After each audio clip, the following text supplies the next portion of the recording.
Bonjour à tous ou bonsoir, cela dépendra de quand toi tu verras cette vidéo. Aujourd'hui, on fait une vidéo un peu spéciale, on va vous parler de Je suis une légende, qui pour moi est un de mes 20 films préférés. Rien que ça, sincèrement, ce film-là est vraiment magnifique sur tous les points. À un moment là, je vais vous parler du livre.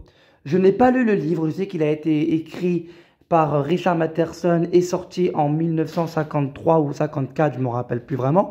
Mais je sais que le livre est différent du film. C'est du moins ce qu'on m'a raconté, parce que je connais des gens qui ont lu le livre et ils m'ont dit que le livre était différent du film. Mais là, ce qui nous intéresse, bien entendu, c'est le film. Donc on va parler du film. Et qu'est-ce que ça raconte? Ça raconte l'histoire de Robert Neville qui habite tout seul dans New York avec sa chienne Samantha. Et bien sûr, il est dans un monde post-apocalyptique où les humains sont devenus des zombies. Et c'est ça justement qui est bien dans le film, c'est que ce type-là ne cherche pas une rédemption quelconque. Il veut aider et sauver les zombies. Il cherche un moyen pour les rendre comme ils étaient avant.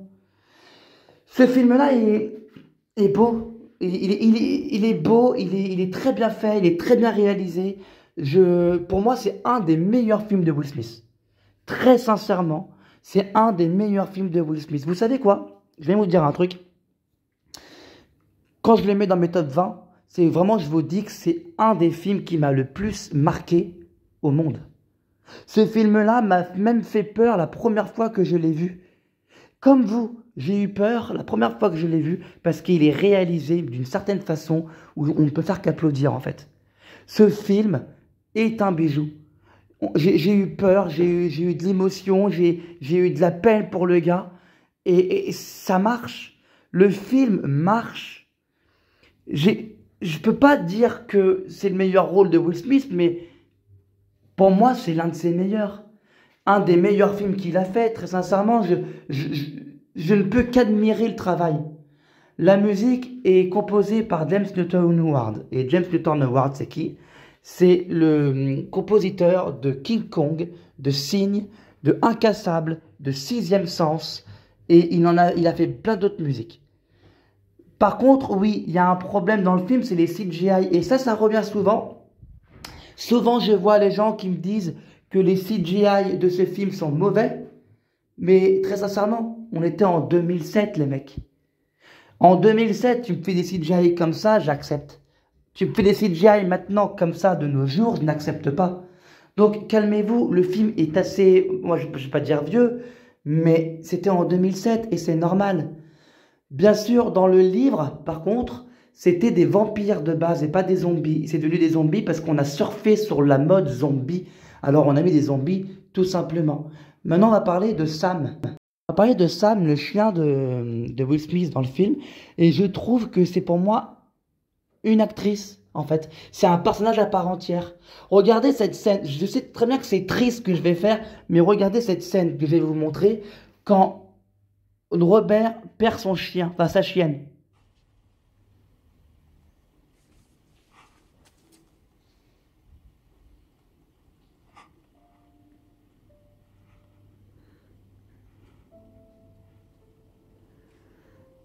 En fait, cette scène-là, ça raconte tout. Cette chienne, c'est bien entendu son fils qui lui a passé avant de rentrer dans l'hélicoptère.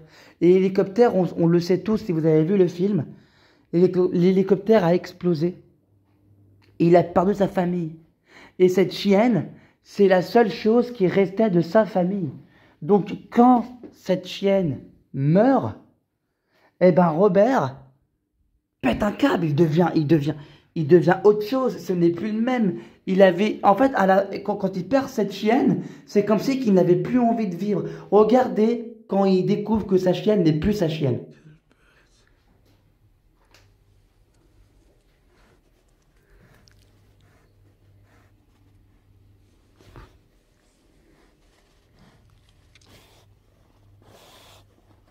Vous avez vu l'émotion du gars?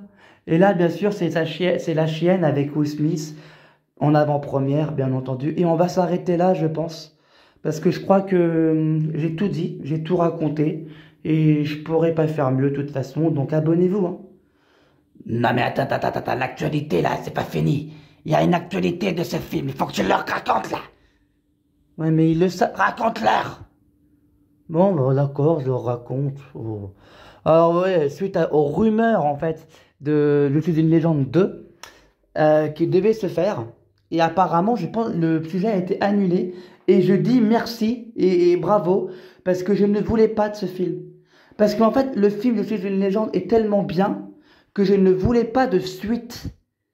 Parce que si on avait fait une suite à ça, Will Smith qui revient alors qu'il était mort à la fin, et son fils joué par Michael B. Jordan, à chaque fois qu'il fait un remake ou une suite, on prend Michael B. Jordan. Pourquoi? Je comprends pas le délire. Mais si on avait fait une suite à ce film-là, j'aurais vraiment détesté le premier, parce que je trouverais que la suite est illogique. Oh, wow! Wow! Will Smith just smacked the shit out of me. Keep my wife's name out your fucking mouth. Wow, dude. Yes. It was a G.I. Jane jump. Keep my wife's name out your fucking mouth. I'm going to, okay? Okay. Et c'est justement cette gifle-là qui nous a fallu l'annulation du film et certains projets de Will Smith. D'ailleurs, Will Smith est attardé aux Oscars pendant 5 ans à cause de la gifle qu'il a mis, justement. Et je dis merci à Will Smith d'avoir donné cette gifle, mine de rien, parce que ça a sauvé Je suis une légende. Ça a sauvé Je suis une légende 1, et je trouve que c'est... Je ne voulais pas d'un deuxième. Je ne voulais pas d'un deuxième, et ça, je voulais le mettre dans la vidéo. Le film est magnifique, et je m'arrête là. Donc sur ce, abonnez-vous, prenez soin de vous, regardez le film si vous ne l'avez pas vu.